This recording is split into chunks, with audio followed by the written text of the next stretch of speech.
Assalamualaikum warahmatullahi wabarakatuh. Sahabat DDN dari daerah untuk negeri, kita ketemu kembali. Hari ini suasana lebih santai. Kita bicara di outdoor, di luar studio. Ini sebuah kawasan wisata di Kota Kediri yang sangat indah, yang perlu kita rawat bersama. Hari ini kita akan berbicara dengan tema struktur masyarakat di Indonesia ini. Ini adalah sebagian besar adalah di bidang pertanian.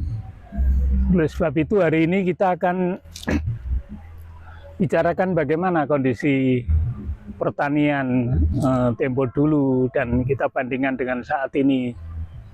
Apakah kehidupan para petani saat ini telah dapat meningkat kesejahteraannya, atau mungkin kebijakan yang diambil oleh pemerintah sekarang ini justru semakin jauh dari kondisi masyarakat di bidang pertanian. Nanti akan kita lihat bersama-sama. Walau kadang berseberangan, ambil resiko.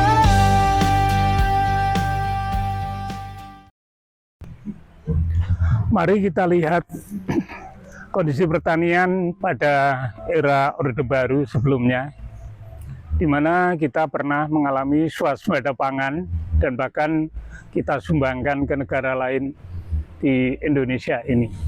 Ini adalah upaya pemerintahan Orde Baru saat itu untuk membangun pertanian ini dengan sebaik-baiknya, dan perhatian pemerintah kepada para petani ini tidak hanya sekedar bantuan-bantuan yang diberikan, akan tetapi kelembagaan juga dibentuk dalam rangka membangun pembangunan pertanian ini. Kita melihat pada saat itu ada koperasi unit desa, kita melihat ada kelompok-kelompok tani, kita melihat bahwa ada berbagai subsidi tentang pupuk, subsidi tentang benih, dan lain sebagainya. Ini adalah upaya pemerintah untuk membangun di bidang pertanian ini, karena memang sebagian besar penduduk kita adalah petani. Nah, saat itu kita melihat bahwa subsidi pupuk diberikan, kemudian kelompok-kelompok tani dibentuk untuk diberikan motivasi, diberikan bimbingan oleh para PPL, oleh Menteri Pertanian, dan betul-betul hasil daripada pertanian ini juga akan ditampung oleh satu lembaga yang namanya Badan Usaha Logistik atau Bulog. Nah, ini adalah upaya yang menyeluruh membangun pertanian itu sendiri.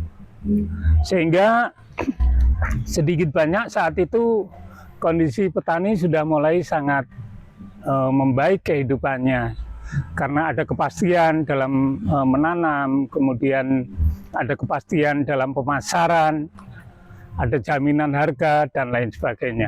Sehingga ini semua adalah upaya pemerintah.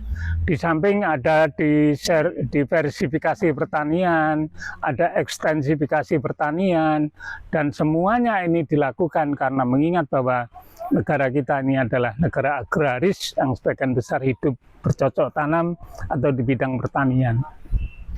Kemudian akhir-akhir ini kita melihat bahwa arah daripada pemerintah ini melaksanakan upaya-upaya pembangunan ini akan melompat jauh ke depan. Akan tetapi menurut hemat saya, menurut pendapat saya, sangat jauh daripada lingkup pertanian. Sangat jauh untuk mendukung bidang pertanian itu sendiri. Mengapa? Karena industrialisasi sekarang ini dikembangkan di mana-mana. Ada pabrik ini, pabrik ini, pabrik ini dikembangkan. Semuanya dikembangkan. Dan ini hampir nyaris industri-industri yang dibangun saat ini tidak terkait lagi dengan bidang pertanian. Apakah itu menampung produk atau mengolah hasil pertanian itu menjadi supaya ada nilai tambah dan sebagainya. Ini nampaknya sudah mulai menjauh. Saya sebagai orang daerah, sebagai orang kampung berpikir dan juga ada perasaan pesimis. Apakah betul-betul kehidupan petani nanti ke depan dengan adanya perkembangan teknologi yang seperti ini, dengan arah kebijakan pemerintah yang hanya dari sisi visi seorang pemimpin, yang belum tentu visi pemimpin itu adalah sesuai dengan harapan-harapan rakyat kita saat ini, yang mana sebagian besar adalah pertanian. Nah, oleh sebab itu, marilah kita berdiskusi panjang tentang pertanian ini. Bahkan saya akan berpikir, satu saat nanti saya akan minta pendapat profesor di bidang pertanian yang ada di Universitas Brawijaya. Mudah-mudahan doakan nanti bisa berhasil kita temui, untuk kita mintai pendapatnya bagaimana kondisi pertanian saat ini. Bagaimana langkah-langkah pemerintah yang sudah diambil, apakah betul-betul memiliki kepedulian terhadap petani, ataukah mungkin sekarang ini semakin jauh dan para petani semakin tertinggal. Kalau ini yang terjadi, maka sebagian besar masyarakat tidak akan dapat menikmati hasil-hasil pembangunan. Baik, kira-kira demikian mungkin saat ini, karena ini situasinya di lapangan dan cuaca seperti ini. Nanti kita lain kali ketemu kembali, kan kita bincang-bincang dengan seorang profesor yang ahli di bidang pertanian.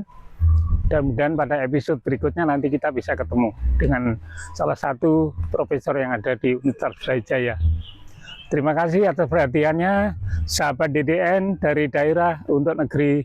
Sampai jumpa kembali. Assalamualaikum warahmatullahi wabarakatuh.